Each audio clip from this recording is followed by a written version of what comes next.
మన భూమి మీదనే మానవుడు నిర్మించని ఒక శివలింగం ఉందని మీకు తెలుసా?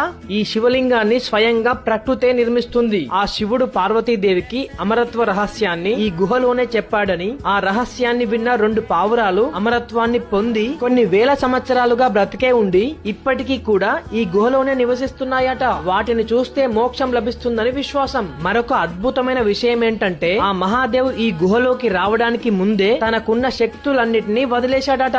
అందుకే ఈ యాత్ర చాలా కఠినంగా ఉంటుంది. మీరు ఒక్క చిన్న తప్పు అడుగు వేసినా మీ ప్రాణమే పోవచ్చు. ఇక్కడ ఉండే ఒక గుహపై మంచు కరగడం వల్ల చిన్న చిన్న నీటి బిందువులు గడ్డకట్టి శివలింగ రూపంలోకి ఏర్పడుతుంది. కొన్ని రోజులు శివలింగ రూపంలోనే ఉండి మళ్ళీ ఆ శివలింగ రూపం పూర్తిగా కరిగిపోతుంది. ఈ శివలింగ రూపం 35 రోజుల నుండి 45 రోజులు మాత్రమే ఉంటుంది. కొన్ని మిలియన్ సంవత్సరాల కింద ఏర్పడిన ఈ గుహ సున్నపురాయి జిప్సంతో ఏర్పడింది. కానీ పర్యాటకుల వల్ల వచ్చే వేడి ఈ గుహ తన స్వరూపాన్ని కోల్పోయే ప్రమాదం ఉందని నిపుణులు చెప్తున్నారు. కొన్ని జాగ్రత్తలు తీసుకుని ఈ యాత్ర చేస్తే బాగుంటుంది.